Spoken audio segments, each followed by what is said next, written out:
देखेंगे। प्राथमिक शिक्षा में सार्वभौमिकरण की समस्या है।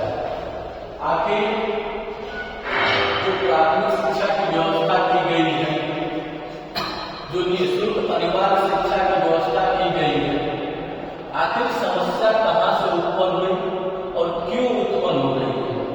क्योंकि हमारे देश के जो बुद्धिजीवी लोग थे, जिसमें से प्रमुख रूप से महात्मा गांधी साहब धारा 45 में शिक्षा की निःशुल्क की बात की। वे चाहते थे कि 6 से 14 वर्ष आयु के बच्चे कक्षा 1 से लेकर के 8 तक की जो शिक्षा ग्रहण कर रहे हैं वह निःशुल्क ग्रहण करें और प्राथमिक शिक्षा में कक्षा 8 उत्तीर्ण करके ही कहीं जाए। उनकी यह व्यवस्था थी, उन पर धन भी खर्च होता था, लेकिन समस्या का उत्पन्न होना, समस्या का विद्यालय में आना बहुत बड़ा कारण बन गया, जिसमें लिखा है प्राथमिक शिक्षा में सार्वभौमिकरण की समस्या आखिर कहां से उत्पन्न हुई। तो देखेंगे इस समस्या का सबसे पहला पहलू है कि 1 से 8 कक्षा के 6 से 8 आयु वर्ग के बच्चों को सर्व शिक्षा सुलभ कराना। पहली व्यवस्था देखिए, जब 2012-2010 के पहले आप आएंगे, प्राथमिक विद्यालयों में बड़ी अच्छी खासी भीड़ हुआ करती थी। 2012 से पहले जब चले आएंगे, प्राथमिक कक्षाओं में बहुत अच्छी खासी भीड़ हुआ करती थी, लेकिन आज की स्थिति क्या है अब आप देखिए। दूसरी समस्या उत्पन्न हुई कि उन कक्षाओं में नामांकन 100% कराना। क्या कराना? 100% नामांकन कराना, प्रवेश दिलाना। लेकिन कारण क्या बना? कारण यह बना कि जहां विद्यालय नहीं थे, वहां के लोग चाहते थे कि विद्यालय बने और अपने बच्चों को शिक्षा इसमें दिलवाया जाए। फिर कारण क्या कि जहां विद्यालय बने थे, वहां के गार्जियन उन विद्यालयों में शिक्षा नहीं दिलाना चाहते थे। समस्या हुआ कि नहीं? जहां विद्यालय नहीं है, वहां के अभिभावक चाहते हैं कि यहाँ विद्यालय बने और यहाँ के बच्चे शिक्षित हों, और जहां विद्यालय बना है, वहां के अभिभावक अपने बच्चों को उन स्कूलों में भेजना ही नहीं चाहते। तो ये समस्या का दूसरा पहलू है। तीसरा पहलू यह है कि कक्षा 1 से 8 तक के बच्चों को रोक करके रखा जाए, उनको 1 में दाखिला दिलाया जाए और कक्षा 8 उत्तीर्ण करके ही छोड़ा जाए। लेकिन कारण क्या है कि बीच में ही बच्चे क्या हो जा रहे हैं, खुद हो जा रहे हैं। ये भी एक समस्या का कारण है। दूसरा, चौथा और अंतिम जो पहलू है, ठीक है, ये बहुत बड़ा पहलू है।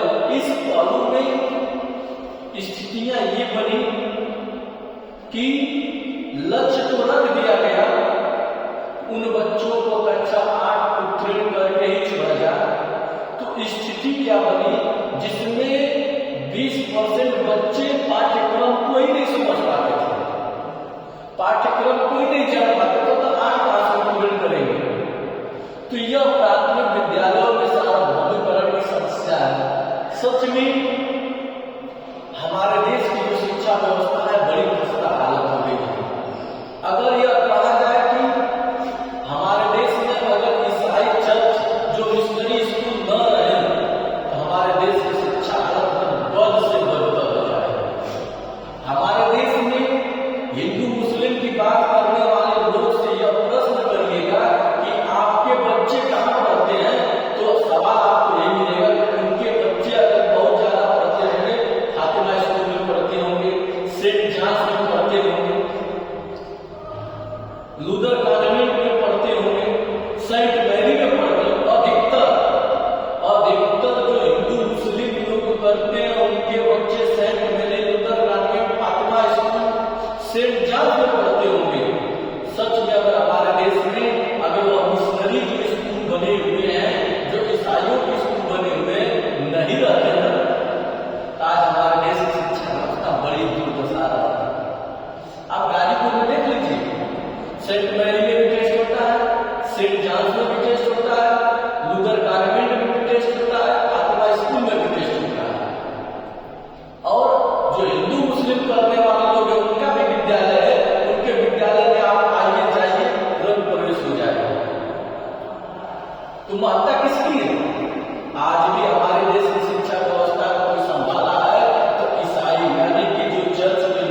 आप खिचड़ी में मगन रहिए और हमारे बच्चे जाकर के सेंट जोसेफ में पढ़ेंगे, सेंट मैरी में पढ़ेंगे, लूथर कॉन्वेंट में पढ़ेंगे, सेंट जॉन्स में पढ़ेंगे, और आप लोग आपस में हिंदू मुस्लिम करते रहिए। देखिए आप कहां जा रहे हैं। आइए चलते फिर। लिखा है कि समस्या के समाधान का उपाय लगाना है ना, ठीक है। इसमें समस्या के समाधान का उपाय, अब इससे कैसे उबरा जाएगा, इस पर ठोस कदम उठाया जाएगा। जिस प्रकार से आप देखेंगे दिल्ली में नए मॉडल रोड बनकर के स्कूल तैयार हुए, वहां की शिक्षा व्यवस्था सुधरी, वहां के बड़े घर के बच्चे सरकारी विद्यालयों में जाने लगे।